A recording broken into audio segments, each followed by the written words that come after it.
Hello, and welcome to Sobercast, where we provide AA speaker meetings and workshops in podcast format. We're an ad-free podcast, and if you enjoy listening, please help us be self-supporting by visiting Sobercast.com, look for the donate link, and drop $1 or $2 into our virtual basket. We hope you enjoy the podcast. Have a great day. My name is Lila, and I'm an alcoholic. I have to wait until God shows up anyway, so I might as well organize myself while I'm doing it. Got some extra raffle tickets.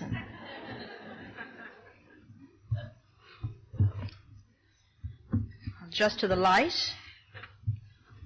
I'll assume it's spiritual. Bless myself or something. I'm looking at Mary's book for one moment because I want to just put chapter 5 in front of me in case I forget the steps and embarrass myself. Could happen. After that chocolate cake, I decided to have a cup of tea. Oh, my God, it hasn't kicked in yet, but when it does, you'll know. Oh, God. Well, I can't find chapter 5, so I don't know what the hell that means.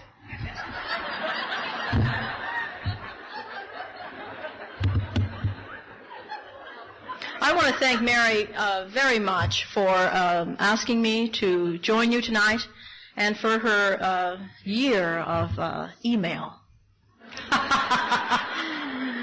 She's organized and efficient and dedicated, and it's Jane and I have been delighted when we've been away out of town or traveling and come home and do whatever you do to the computer, and there's an email message from Mary Monk advising us about what is the latest on the women's conference. I've been sober over 27 years, and this is the first time that I've heard about your conference. So it's a well-kept secret in Alcoholics Anonymous, which I intend to absolutely tell everybody about.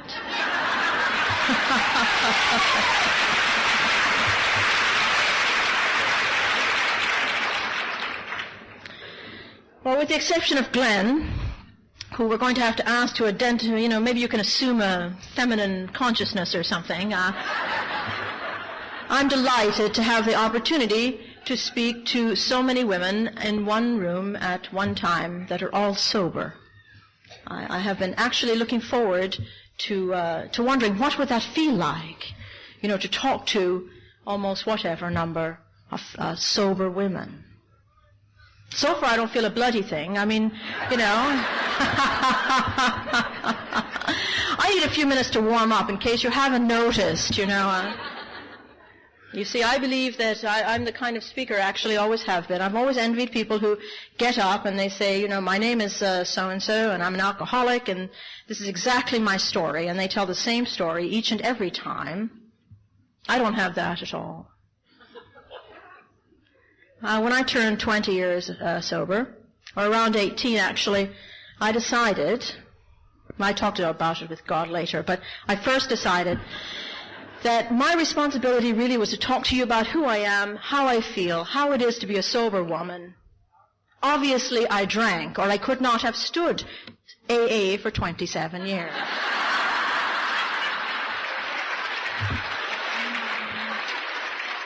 You have to really want to be here. For all of those days and weeks and months and hours when all those personalities precede the principles by a long shot. 25. Let me just organize myself here because I promised the taper I would cooperate.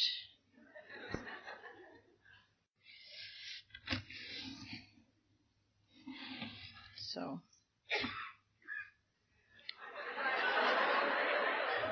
God's on the way. I'm getting ready.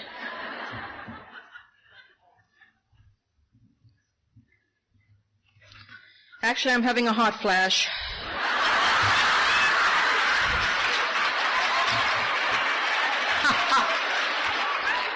I mean, how many times in my sober life am I going to be able to say that at a convention? Oh, Lord. And I'm one of those women that has decided to go through menopause the natural way. I don't know.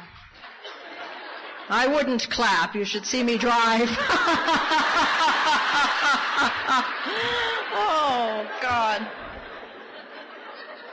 I believe, as best I know from my family background, that heart disease is not really a big deal, and neither is that bone deficiency. So, my mother had 7 children. 5 of us were born in Ireland, 1 in Canada, and 1 in the United States of America. I figure I can do almost anything. That kind of heritage. I don't recommend it necessarily, but I don't know. A few months ago I was driving and I found myself, preparing to yell at people, not just because they were doing something, but in anticipation that they for certainly sure would do something. And I would blow the horn preceding what I knew they were stupidly going to do, because I could just imagine what they were thinking by the way they were driving.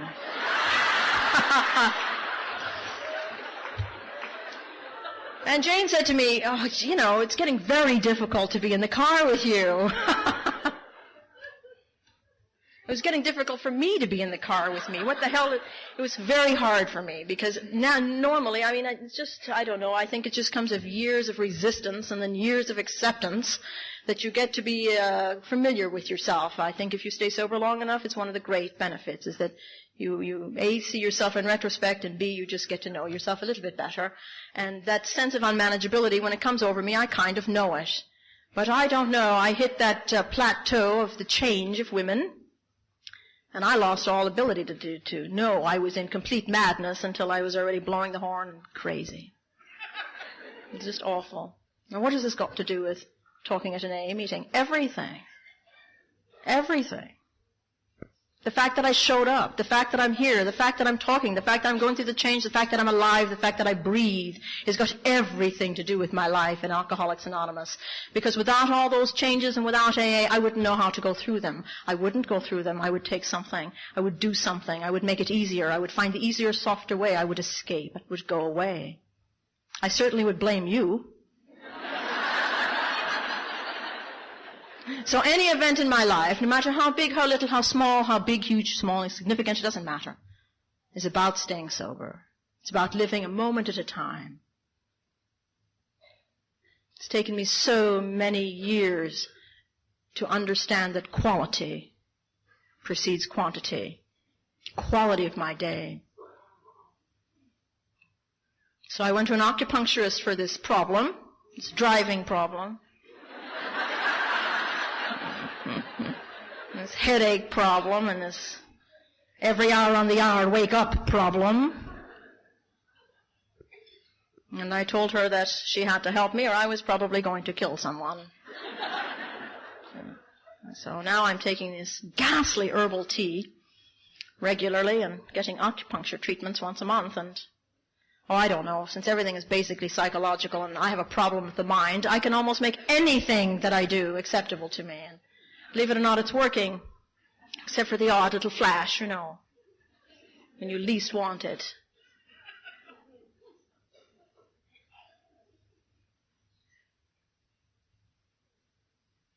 I'm going to be 50 years of age this year. It's fantastic, isn't it? To have lived so long when you were sure you were going to be dead in your early 20s.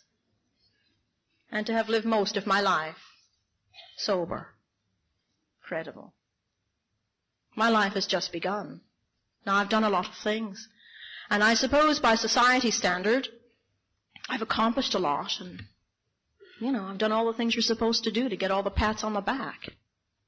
Made all the money, did all the things, had the power, been the executive, been the fantasy of most women. Not all of them. Just the ones that want to get the hell out of the house. But here I am, 50 years of age, sober, and beginning again.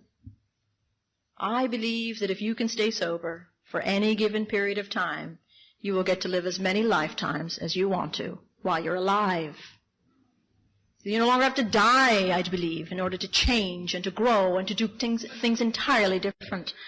I mean, the miracle of the change of perception is so profound and so huge and so big that I enter my 50th year with more anticipation, excitement, and curiosity than I ever have before. I can hardly believe it myself. If it were not for the program of Alcoholics Anonymous, why, I would not have known what not to do.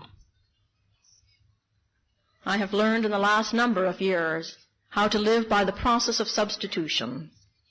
I have come to understand how to substitute that is painful, the problem that is painful, for the spiritual solution. It's taken so long. When I got sober in 1969 at the Hole in the Ground in Huntington Park, it was exactly what it sounds like. You went down 12 steps. In fact, still having meetings there, and it is the oldest meeting held in the same place in Alcoholics Anonymous. And when I walked into that tiny, weeny little room, it looked as big as this to me. I only know it's small because I was there for the 50th anniversary. I couldn't believe it. So small. But I was so small when I joined AA. I was so insignificant in my own eyes. I was so little, and I was so terrified that room was as big as this ballroom. And there were all these people in there, and they all had names like Tex. And they were like big, huge belts, big silver things with cowboys and horses and stagecoaches and things on the belt. And really. And then there was this guy, however, that was a friend of our family's for many, many years. His name was Duke, and he always wore a suit. Morning, noon, and night. I think he slept in the thing and got up. Never saw him without a suit. Duke Carson. I will be forever grateful to Duke Carson. And that's how I ended up one night, the Hole in the Ground in Huntington Park. How I got there is really not that important. I mean, everybody's got their story about how they got there. A couple of days before I got there, my greatest friend had stopped being my greatest friend. Alcohol had stopped working for me. I could not get sober, and I could not get drunk. I was the kind of alcoholic, simply, that drank anything that was brown. When there was nothing that was brown, I drank anything that was white. When there was nothing that was white, I drank anything at all. I don't know if there's an invisible line. I don't know if I was born an alcoholic. I don't know if I thought myself into it. I don't know if the disease took over, and I could care less. I only worried about that in the first few years when I was trying to figure out how to get the hell out of here. But now that I've decided I want to stay, I don't care what it cost or what it's like or what happened for me to get here. If there is an invisible line, I don't ever recall crossing it. And if I did, it was when I was probably 3. I used to love to have a bottle of stout, Guinness's stout, with my Uncle Neil. Well, he liked it too, so I'd always have 2 Guinness's stout with Uncle Neil. They put sugar in it, very good for you when you're a child in Ireland. Does something for the stomach. I don't know what it did for my stomach, but it gave me the ability to drink like the rest of them. Was that when I became an alcoholic? I don't think so. Something had gone on, though, because years later, when I was in, Canada, the United States, I used to like to set up an ironing board and serve my little friends my mother's brandy that she had for the priests. So already, before I ever really got into the thrust of my disease, I had all the accoutrements already ready, setting up an ironing board. And, the level of us, it was great, really. You could just graduate as I grew up. I knew how to do all of that. I really believe that I had the consciousness, and they say it's a disease of the mind, and I was really ready, I don't necessarily think that there's normies and alcoholic. There's people out there, we all have problems. I got over that, they're a different thing a long time ago when I realized we're really all the same. The difference was I chose to solve my problem with alcohol. They just go stark raving mad all on their own. I don't know. I think I had the easiest, softer way there for a lot of years. In fact, I used to joke about it, but I know that it's a truth now, that if I had not been drinking, I probably would have lost my mind. I certainly would have perhaps considered killing myself. So it was a very valuable thing for me for quite a while, really. I used to start to drink to relax, calm myself down, because after all, I was dying from sort of two diseases at the same time there for short time. The disease of potential and the disease of alcoholism were running neck and neck. So I used to have a drink just to calm down, keep myself calm, so that I could think, so I could react better. In fact, I had some of what I used to think were my most brilliant moments when I was completely gone. I regret that I've never remembered what they were, but I could feel that they were brilliant. I knew just before I went out that there was a brilliant thought there. In fact, I was really able to identify a profound spiritual experience by knowing how many I had while I was drinking. Just before I passed out, there was that moment, that moment when you leave your body, when you're just in complete one with all humanity and all mankind. I mean, that's what alcohol did for me. There was that moment, and I would think, this is it, where I felt together, where I felt part of, where I felt unafraid of you and didn't care what you thought or what I thought. I was one with the world. And then I was gone. I don't know what happened, but I would just sort of wake up in the morning and felt one with myself.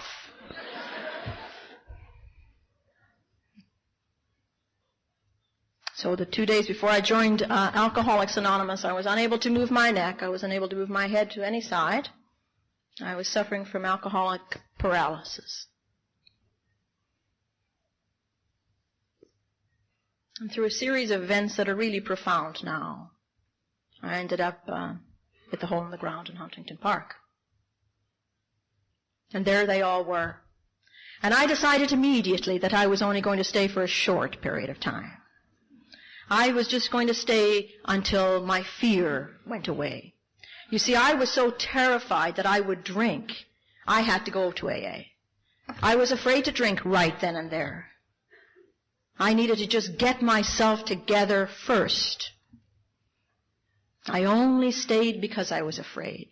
I didn't feel a miraculous touch on the shoulder or big light or anything. I only went because I knew that if I didn't go to the meetings, I would drink. And I couldn't drink just at this time. Now, it's taken me years to understand that process and what it really meant. That my prayers had been answered while I was down on the bathroom floor. In my drunkenness, I was heard. In the unconsciousness of a blackout, I was heard. When I would be coming out of that blackout, I would say, go ahead, go right in front now and distract me. Go on. About to have a spiritual experience and you're walking in front of the podium. As I was coming out of that blackout, I would say, God, help me. But as soon as the me came out of my mouth, I was conscious enough to be raged that I had asked God to help me. I didn't need anybody's help. I had never needed anyone's help. I never would need anyone's help. I didn't need anyone's help now. And I dragged myself up the porcelain sink. And I held on tight to the edge of that sink while I looked in the mirror. And I could tell if that mirror was going up and down, then I still had to pass out one more time. But if that mirror was solid, I could get through that morning. I could at least get to the bottle. Now that's how I reacted. Now I know that I was heard. Now I know that the power of prayer operates somewhere in that intuitive me. And that if I make enough room for that God, for that intuition to take force, it will create an event that will change my life. So in a blackout unconscious, I prayed the alcoholic prayer. God help me. And through a series of events that obviously were of a profound spiritual nature, I ended up in the hole in the ground in Huntington Park. It was then my job to do my part. And that's what Duke told me. Simply, he said, "You're an alcoholic." Oh, to hear such a thing. There was the possibility I was an alcoholic. God knows I acted like I might be alcoholic. Everyone I knew, now they were real alcoholics. I had just screwed up a little bit. I was a little tense. Things were not in order. My life, of course, was not really wrapped, but I would be able to do that again. It was going to be all right. Within a week, I couldn't figure out how the hell I was going to stay sober. Within a week, I knew that I had to stay sober. Within 2 weeks, I was still feeling the pain of sobriety. I hated sobriety so much that my hair hurt. My eyelashes hurt. I sweat green. I would go to the bloody meetings and they would talk about all this wonderful stuff and blah, blah, blah, blah, blah, and prison escapes. And 27 years ago, they would tell you if they beat people up and rob banks. And now you say anything, come in and they arrest you right on the spot. But then the stories were great. I loved the stories. I thought I haven't done any of that. And had never been arrested. I certainly had been stopped enough time, but I was Irish, and when I drank, I had a terrific brogue, and I always found a cop that's mother's was named Kathleen and was always going home again, and he always took me home again, and it was really great, and on the way home I would sing Danny Boy, and the cop would cry, and I would cry, and they all cry. So, hey, I like Chicago. I came off that thing on the freeway there, whatever your roads are called here, and I saw American Heritage Foundation off on Route 84. I thought, this is my town. This is my town. So there I was going home after these meetings and listening to these stories and thinking, what am I doing here? I used to get dressed up to go to the meetings. I would wear these, never mind, but that's kind of the brand name, and I would wear all this kind of stuff, and I would make sure, that I looked really good. Because I didn't want you to think I was an alcoholic. Think 24 drunk guys that escaped from some lunatic asylum, and I'm worried about what they're going to think about my alcoholism. Unbelievable.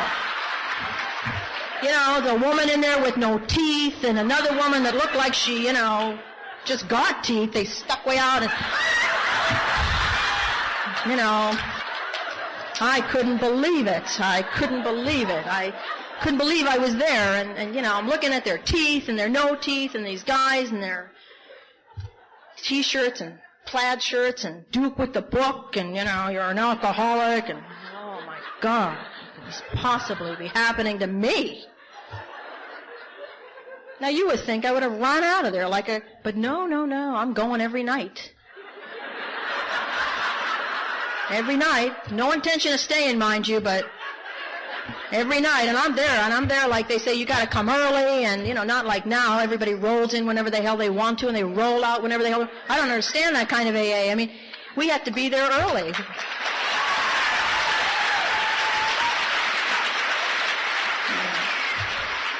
If we didn't get there early, we did not get the meeting before the meeting, where they told you what they wanted you to do for the whole next day.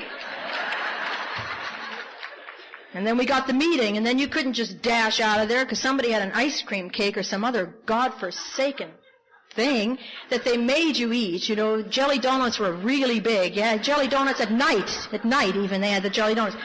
And they make you eat 4 or 5 of these things, and they explain to me, your sugar is completely shot, I was eating jelly donuts and Hershey bars and chocolate milk and orange juice and, and I was hypoglycemic, I almost died on this program from, being nursed through the hole in the ground in Huntington Park. They didn't tell me to not smoke. They said, smoke more, smoke more, smoke more. They make this coffee, and I understood when I drank that coffee why they had no teeth, okay, because that thing was just, But there was something about the teeth I identified with, because, you see, I was the kind of alcoholic that I found that alcoholic dentist, and I talked to him, and, was little strip malls, and explained to him that I thought, my teeth were shrinking. And he understood that. Found the right guy, and then I explained to him that I couldn't go through this, don't like dentists and pain, and I needed it all done like one night. Well, he understood that too. We had a few drinks, the place next door to negotiate the deal, and then we came over to his place and had a couple of drinks, and then he gave me whatever you'd do to knock somebody completely out. And you know that, I was sober maybe 10 years, so when it was time to change those teeth, they couldn't get them out. My mouth, it was extraordinary. The dentist said, "Who put these in?" I said, "I don't know," but the guy was incredible. Now, I wouldn't mind, but I went to visit my mother shortly thereafter, and she was just happy to see me. The parents are of practicing alcoholics. They get so they're just glad to see you because they don't know when they're not going to see you. And she said to me, "Something's different." And I said, "Yeah." She said, "It's the strangest thing." She said, "But your teeth look shorter."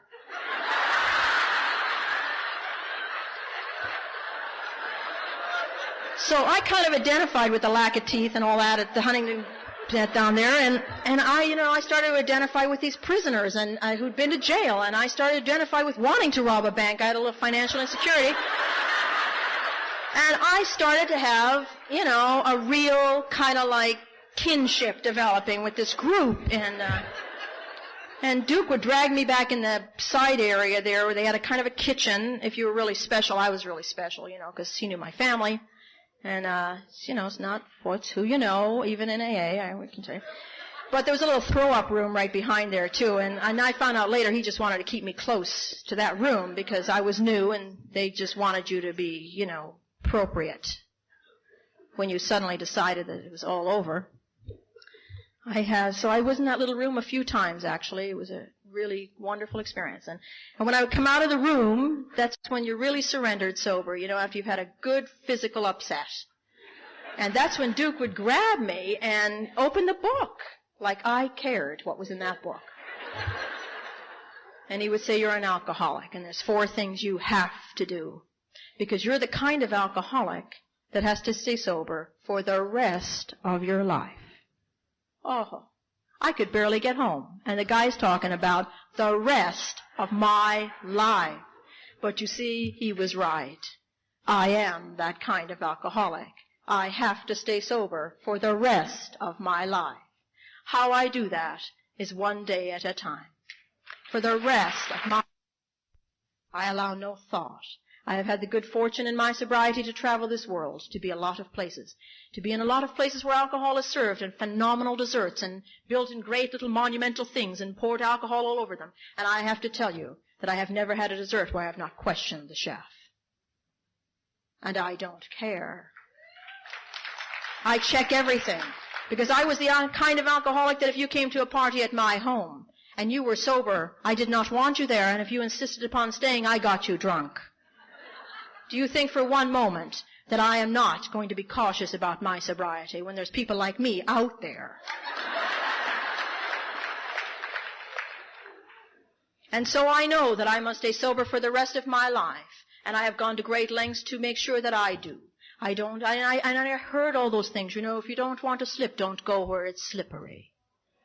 So simple, so profound. Does it affect my life today? Of course it does. If I don't want negative thinking, if I don't want to go into that depression that I am prone and have had in my sobriety, if I don't want to go to those negative places, then I don't go into that negative world. I catch myself and I stop. And I say to myself the same thing that I said about the disease of alcoholism as it pertained to my physical illness. For the soul sickness that comes upon us now, I am powerless over whatever it is, and my life is unmanageable. I can be powerless over a fly bugging me, buzzing around. I am so trained in understanding that there's nothing I can do about that I now refer to the first step for almost anything that happens in my life. It's a natural instinct for me to say, I am powerless over this thing, because I feel that unmanageability. I feel that unmanageability. He said, you cannot drink no matter what. Oh, if I had known what the whats were going to be. The sadness and the death and the things that life presents one day at a time. I have had great sadness. I have had great sadness that I was able to resolve, and I have had great sadness that I was able to resolve. I've had grief. I've had grief that stayed with me for years until I could forgive myself over the death of my brother who died from this disease. I have had sadness and upset, and I have not had to drink. And I have had something even more significant than all of that happen to me. I have become excited. I have had joy. I have had success. I have had happiness. I have had good things happen to me. I was very capable of handling all of these monumental problems and even big death and unfortunate things. But, oh God, I had no ability to handle the gentleness of life. I had no ability to handle the fun and the excitement and the joy. I did not know how to do that. I was born with an innate sense of disappointment. It came over me like a shadow. I just anticipated that it would always be the way it was. I could never differentiate the truth from the false when it came to getting excited. I never knew when to believe you. I never knew when you would disappoint me. Unbelievable things that you are granted the opportunity to experience in Alcoholics Anonymous. Stay sober through it all.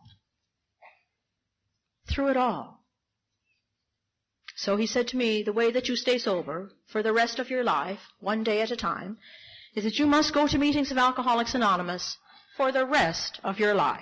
The guy was big on the rest of your life. Well, I don't know how long more I have to live. With the technology of today, I might be living a very long time. I intend to go to meetings for the rest of my life. I don't know how not to. I don't know how not to go to meetings. It's so against my grain. I have enough friends around me that if I suddenly decided not to go to meetings, I would hope that they would tell me that I would drink if I don't. Because, you see, I believe I will. I don't even have a doubt about it. I have no reservation whatsoever that if I stop attending meetings of Alcoholics Anonymous, I will drink. I have had more and more and more and more and more people that I know personally that break my heart with a lot of sobriety go out and never come back because they stopped going to meetings. What is the most common thing you hear? They stopped going to meetings. If I stop going to meetings, then I'm not going to know how to come to believe, how to restore myself, how to turn that over, and how to get the help I need. I am going to forget about how to do that. Self-reliance kept me drunk. Self-reliance will make me drink again. Simple. Now, I know there's actually some people out there that don't go to meetings, and you know what? They don't drink. Well, more power to them. I wouldn't want their miserable little lives.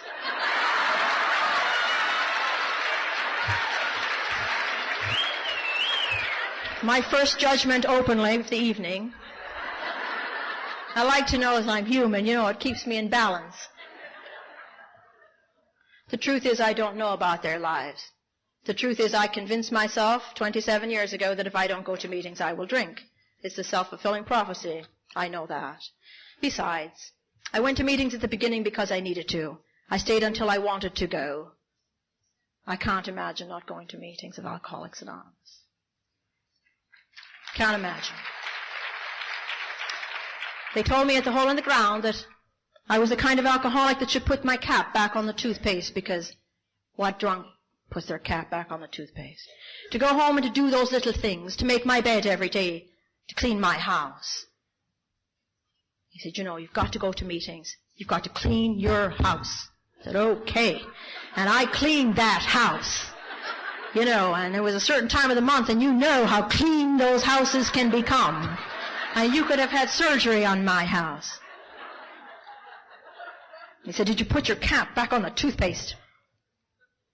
To this day, I put my cap back on the toothpaste. The habits of sobriety. What does that got to do with anything? I believe, in my own way, that if I had not learned to put the cap back on the toothpaste, I would not be the consistent, neat, orderly person that I am today. It was the beginning of a habit. It was the beginning of the habit of sobriety. It was the beginning of the habit of living. I stopped dying when I joined Alcoholics Anonymous.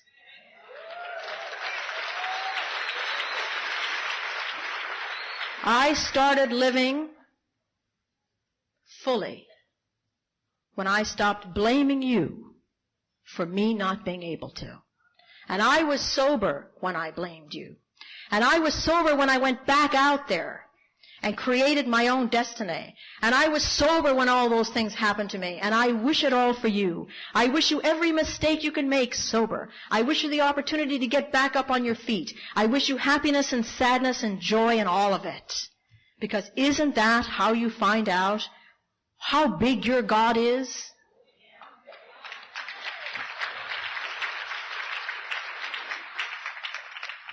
Go to meetings, clean your house, read the big book.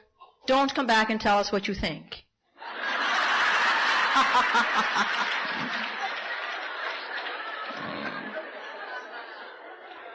And don't go anywhere you can't bring your God.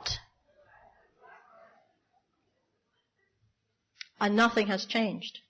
I go to meetings. I keep my house in order. I read the big book and the 12 and 12. I don't think it's a mistake that Bill Wilson wrote that 13 or 14 years later. He knew a lot more. It is now more important to me than even somewhat the big book, because it takes me to a deeper level. I don't know how to read the big book without the 12 and 12, and I don't know how to read the 12 and 12 without the big book. To me, it's just one big book. There's another book in process, and that's the book of my life, the book that I write with my God, the book that no one will ever read but me. The book that I'm reading, that I'm writing. The book where it says more will be revealed. It's the book of my life. It's written in symbology.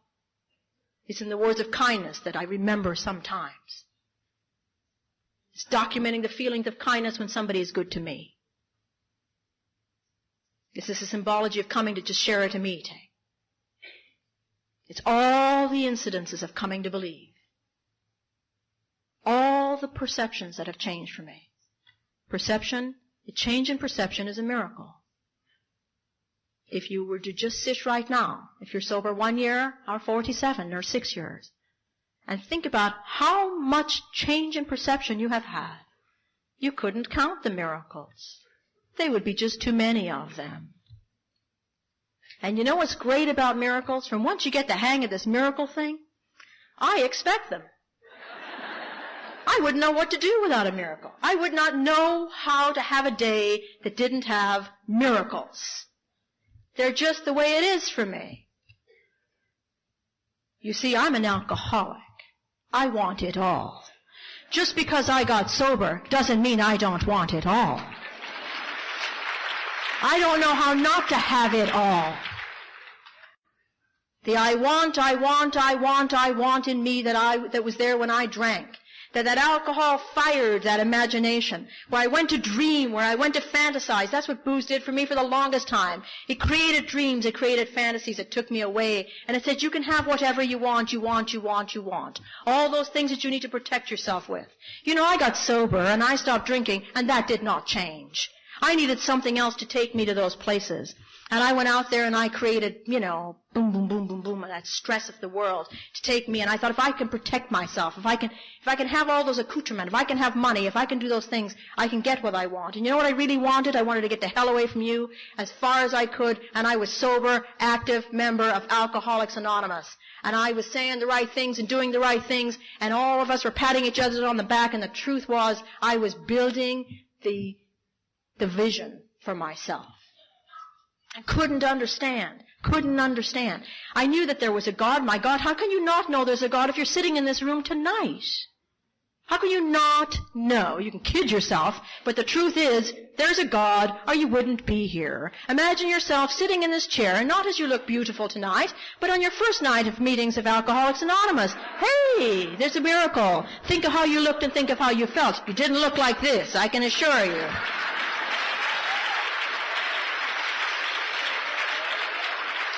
You know, what are you doing in Chicago? What the hell are you doing in Chicago?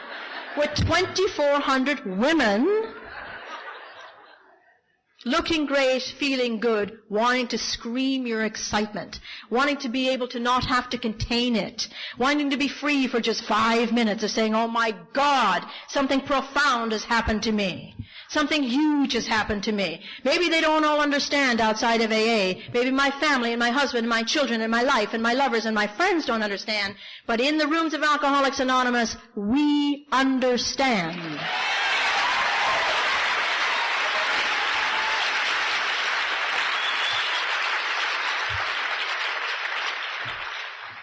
This guy's got me so wrecked with the time. Normally I don't cooperate at all, but he's been so nice to me for the last couple of days.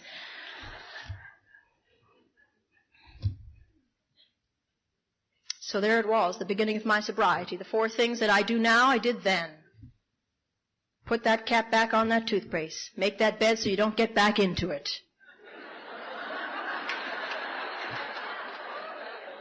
You know? I don't know about you, but when I want that spiritual energy and when I want those angels to land and I want to be filled up with that, it just doesn't come to me when I'm in a laying down position. I don't know. I mean, they can't land on me or something. Something does not happen. I have to be standing upright in order to feel this great reality deep within. I just can never feel it when I'm on my back.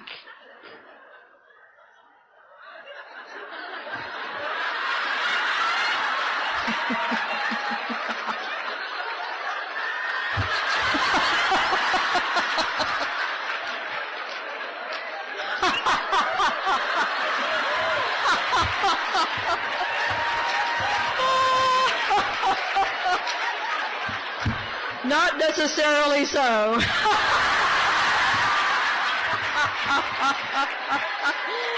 Never been better, to tell you the truth.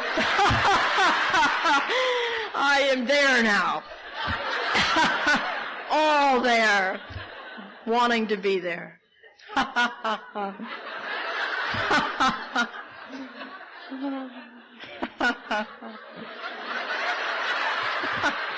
Hell, I was this good at 50. Can you imagine 60? I'm just getting used to this whole thing. I'm just beginning to live. I've brought myself to this point. I've just matured into myself. I just fit my body about 3 years ago. I don't know if you feel that, but I just kind of fit myself. Suddenly I looked around. I'm sober 18, 19 years. Well, 7 years ago, really, but profoundly 3 years ago. I looked around. I looked at my hands, and I remember when I was a little child, I always wanted to, have bigger hands.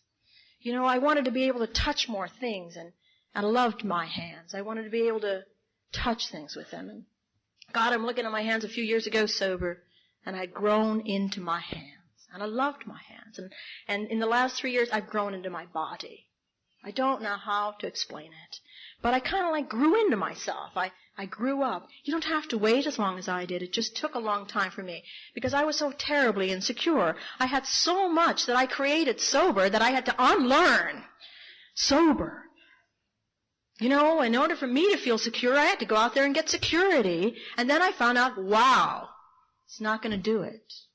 Here I have all this stuff that every magazine in the world and book and person and lecturer will tell you you're supposed to have, and it'll make you feel really good.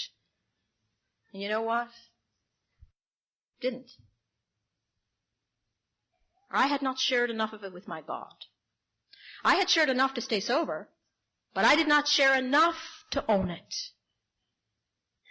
Really something. Walking around 18, 19 years sober, you know, they want you to know something. They expect you to say something. It's just such a drag all the time. I'm telling you, it's just a horror.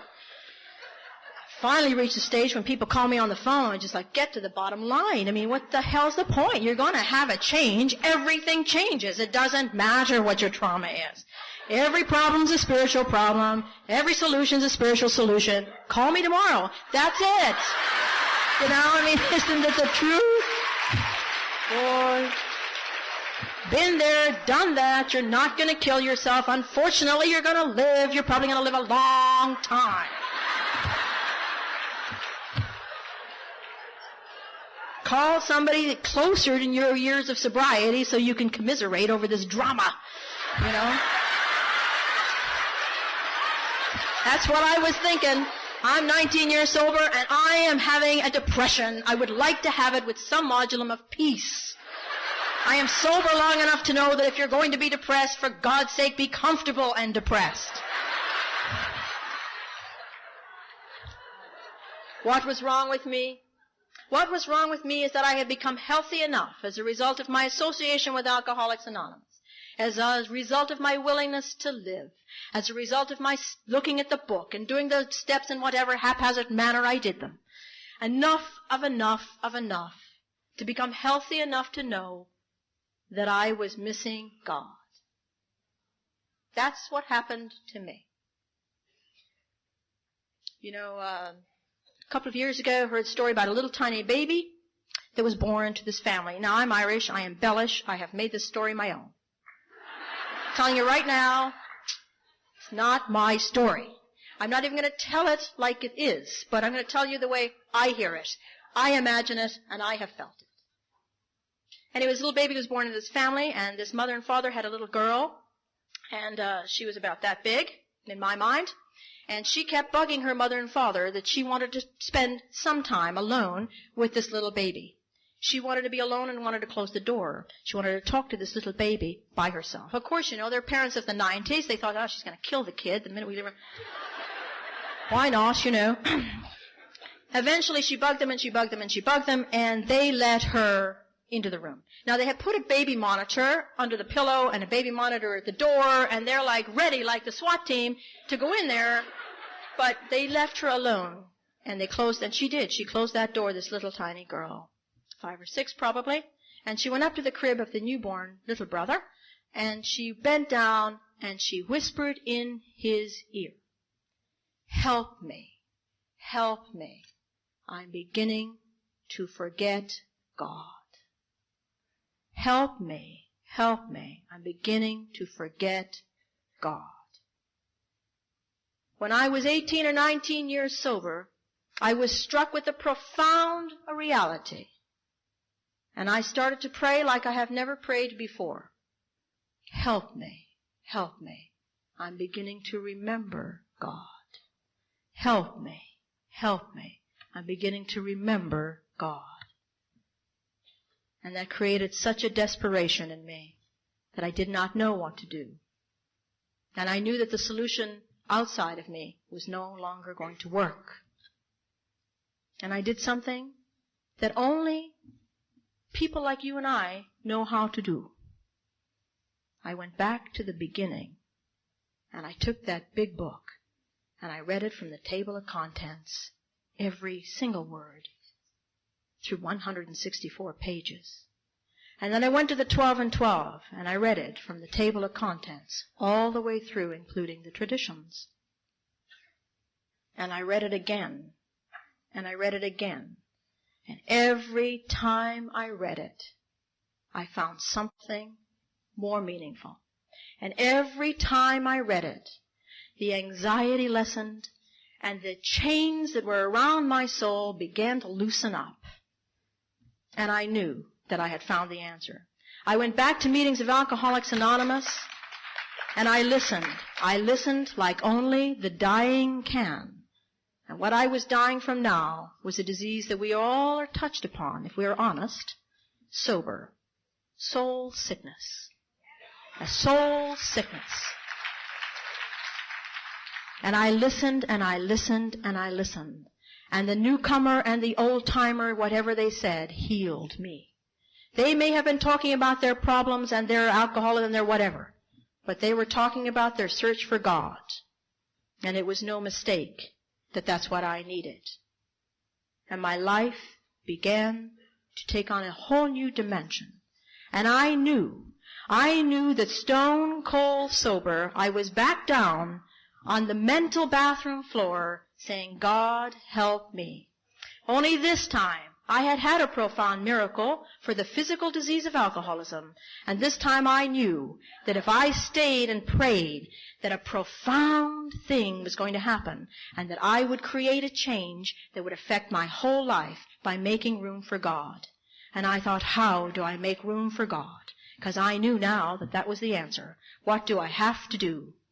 And I knew that the answer was in the steps of the program of Alcoholics Anonymous.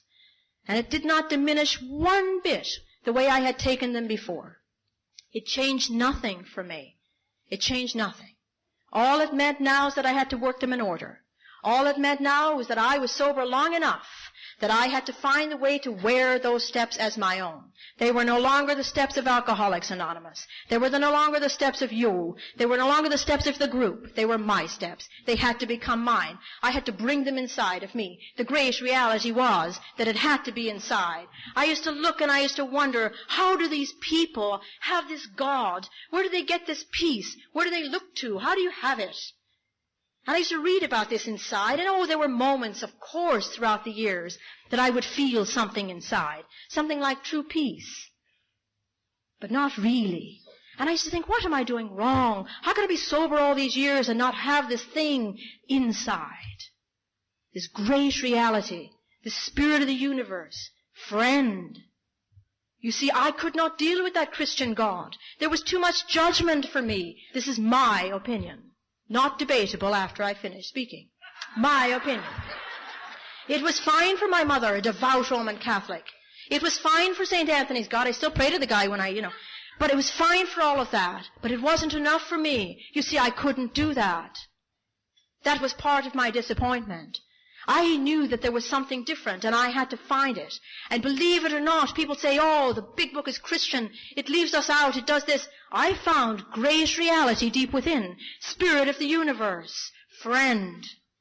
What a way to describe God. I could take this God. I could make that God my own.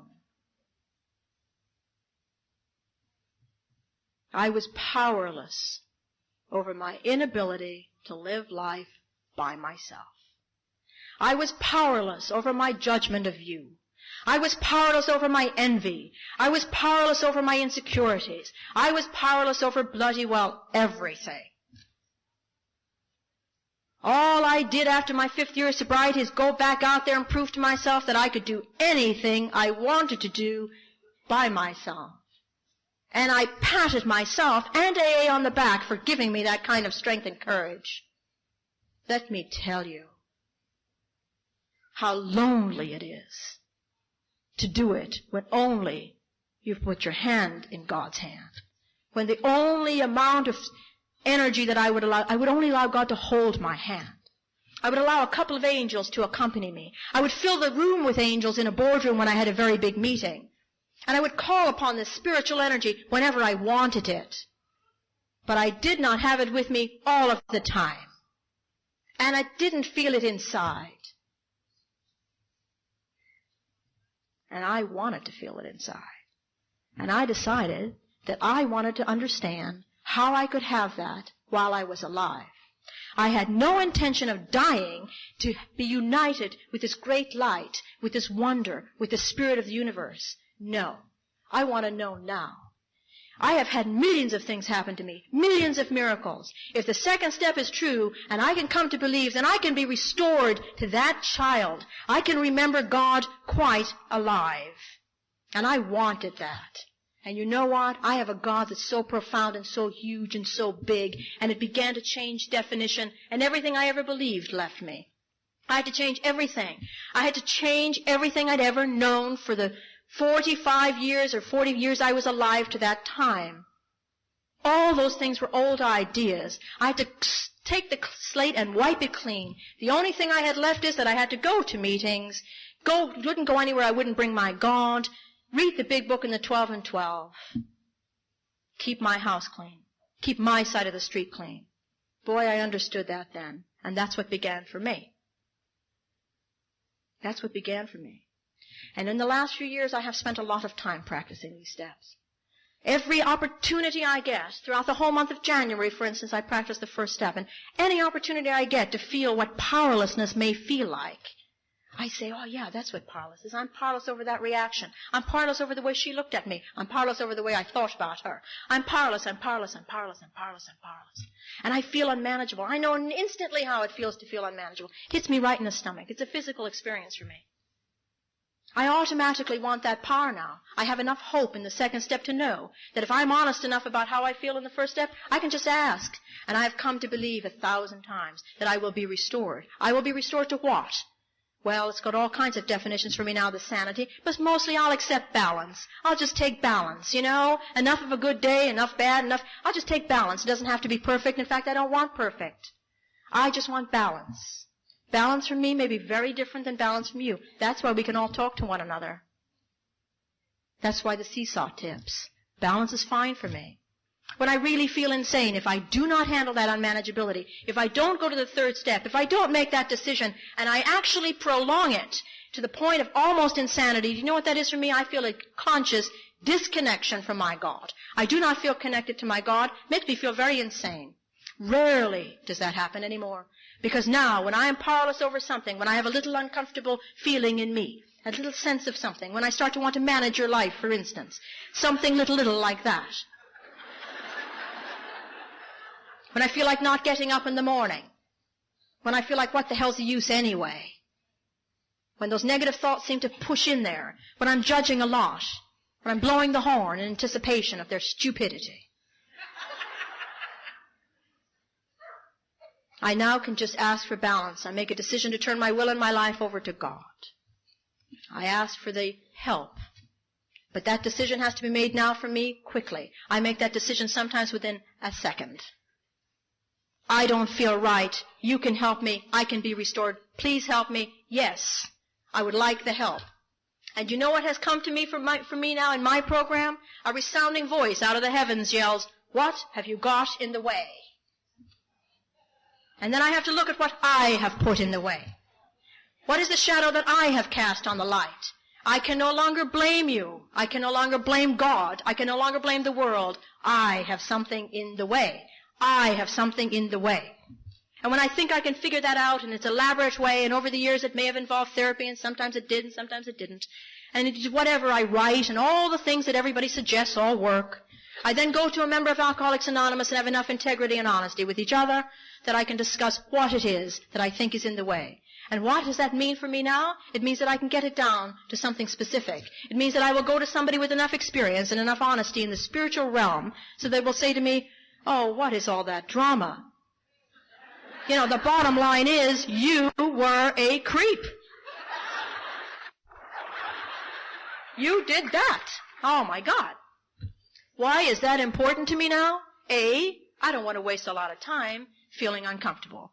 And B, I got to go to the sixth step. I am only entirely ready when I know specifically what the hell's wrong with me.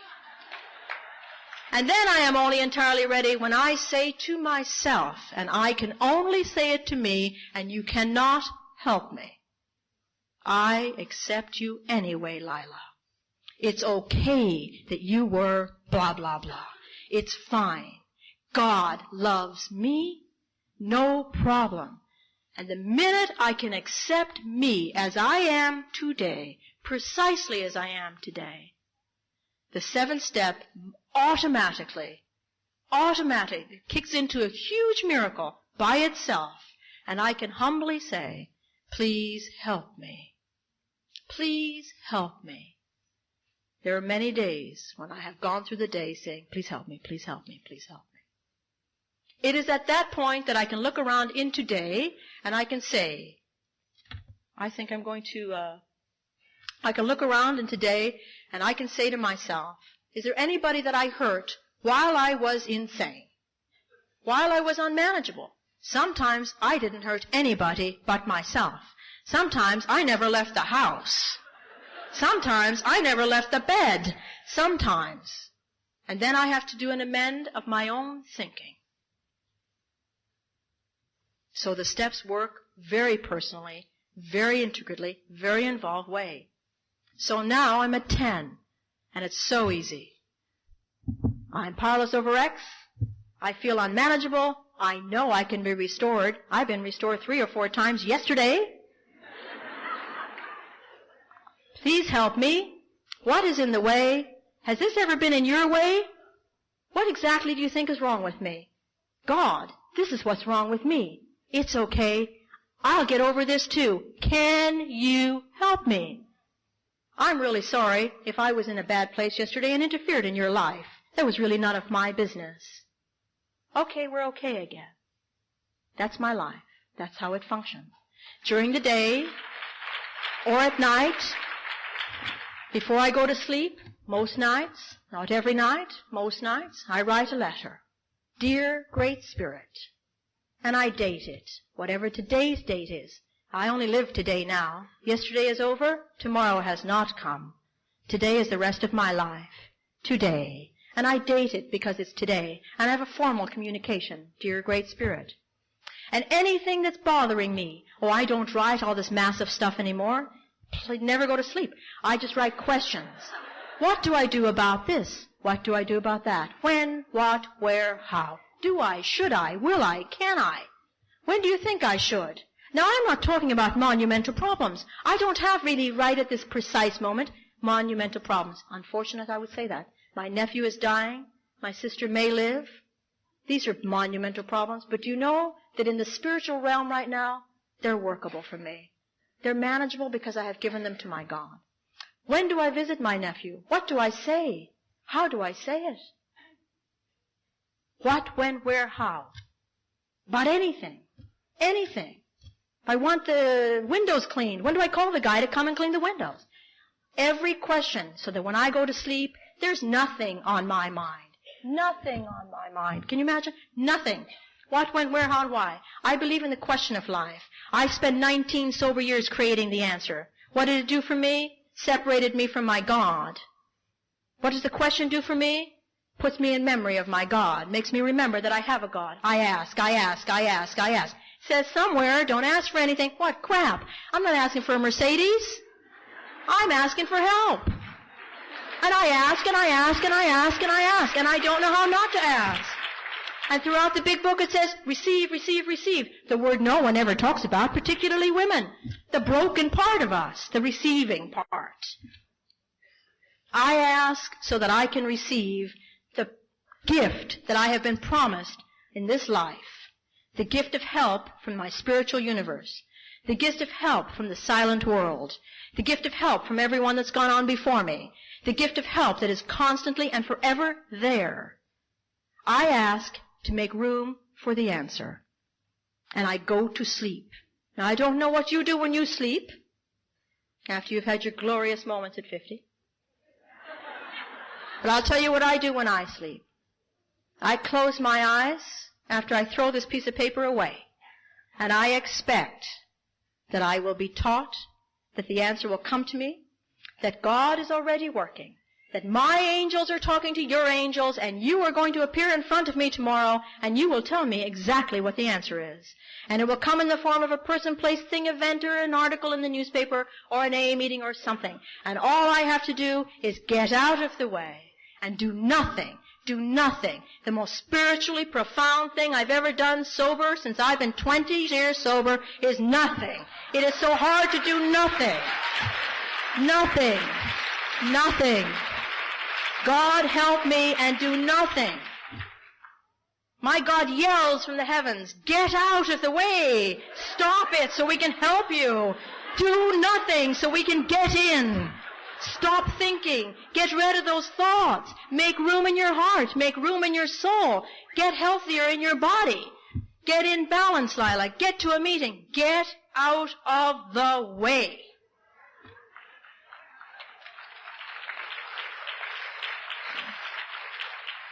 You bet I gotta jump out of bed in the morning.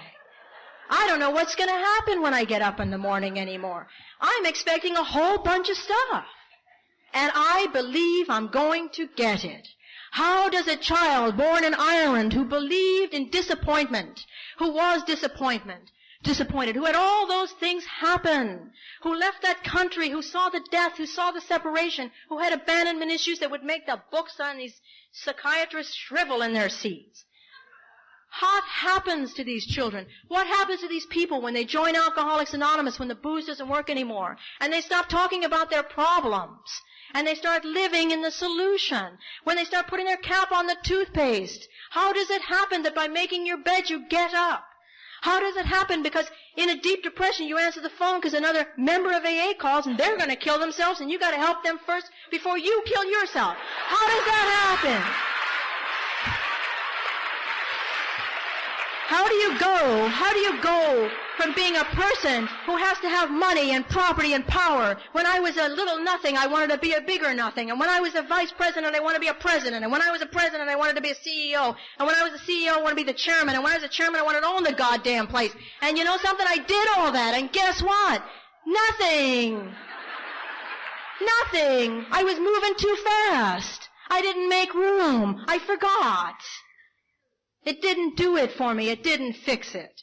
That child grew up. That child joined Alcoholics Anonymous. This child just became an adult at 25 years of sobriety. The child is now 27 years sober, 50 years of age, not afraid of disappointment. Doesn't have anybody that she's running away from. In love with life. In love with my partner. In love with my body. In love with my goddamn hot flashes. In love with myself. I am truly in love with myself. And I'll tell you something. It is the most humbling experience I have ever had. Because the more I love me, the more I love you. The kinder I am to me, the kinder I am to you. The more forgiving I am of me, the more forgiving I am of you. How did I learn it? Oh, maybe I learned it by being forgiving of you first. I'm not sure. I'm not certain that I've been that forgiving of you all these years. I certainly didn't stop judging you. But you know what? I found out something really important in AA. If you don't drink, you can't get drunk. If you go to meetings, you won't think about drinking. If you keep your side of the street clean, it'll occupy all of your time.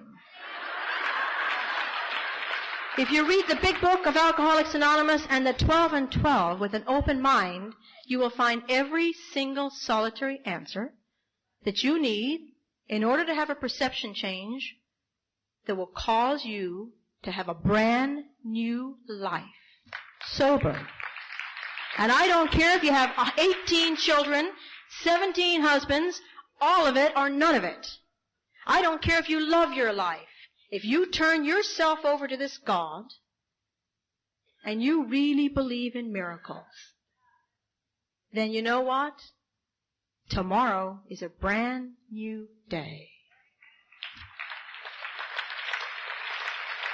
Brand new day. I don't know what's going to happen tomorrow. I know what I'd like. I'd like my partner who I love dearly to still be there. I'd like my health to still be as good as it seemingly is, except for a little bad knee. I'd like to like you more. I'd like to feel safer. I'd like to never have to do it alone again. I don't want to do it alone. I came into this world not unlike that little boy, that little child, alone. I looked out there and I saw my mother, the Blessed Virgin reincarnate, and my father, the drunk, and I thought, wow. And then they had all these children, and I was alone.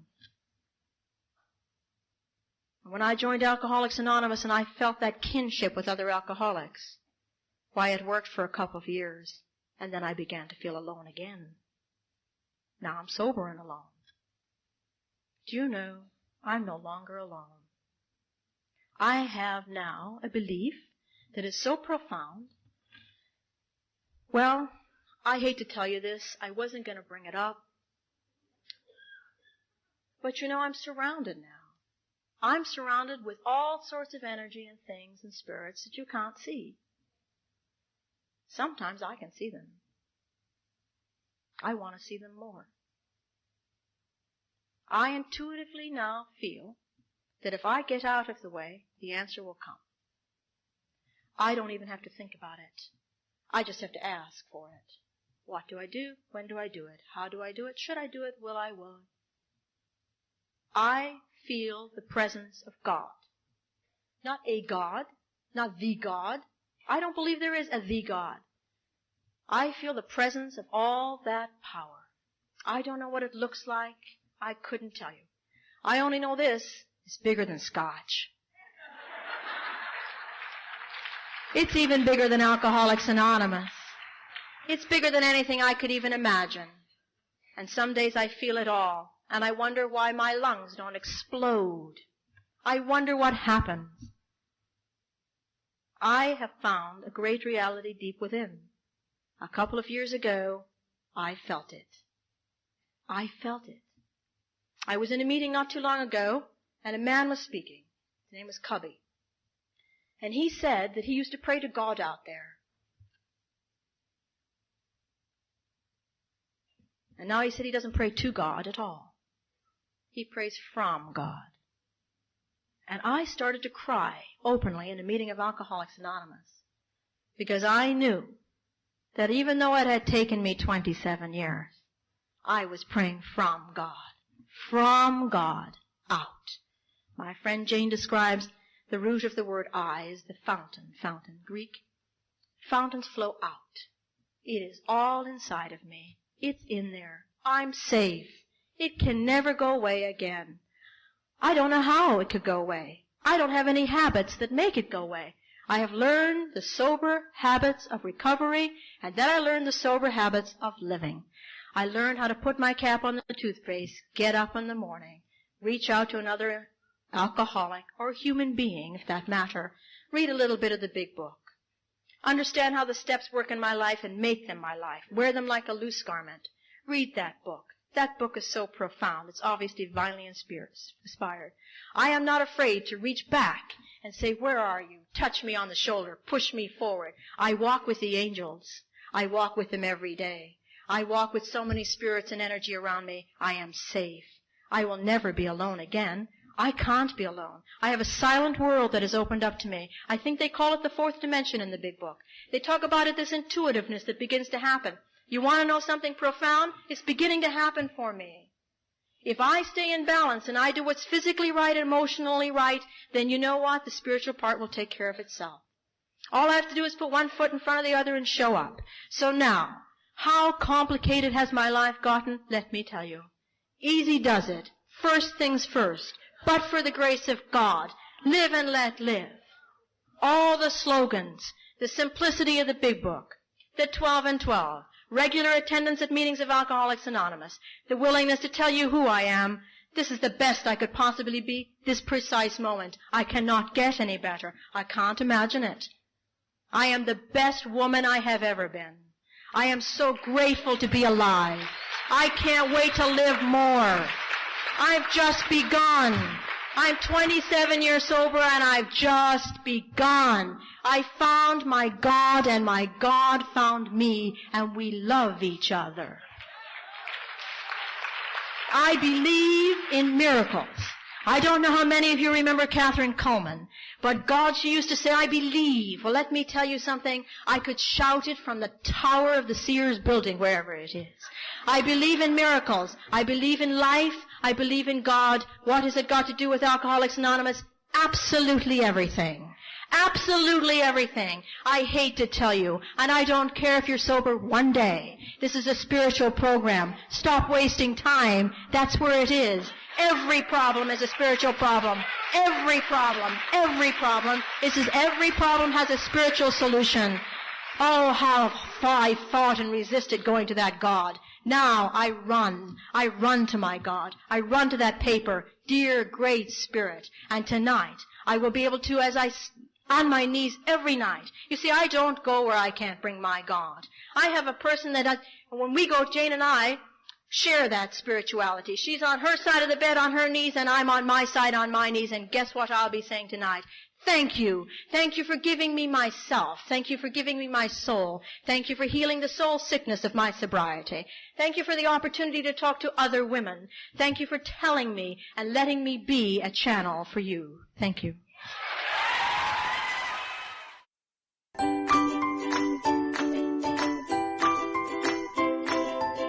Thanks for listening. I hope you enjoyed the podcast. Sobercast is ad-free, and we'd like your help in order to keep it that way.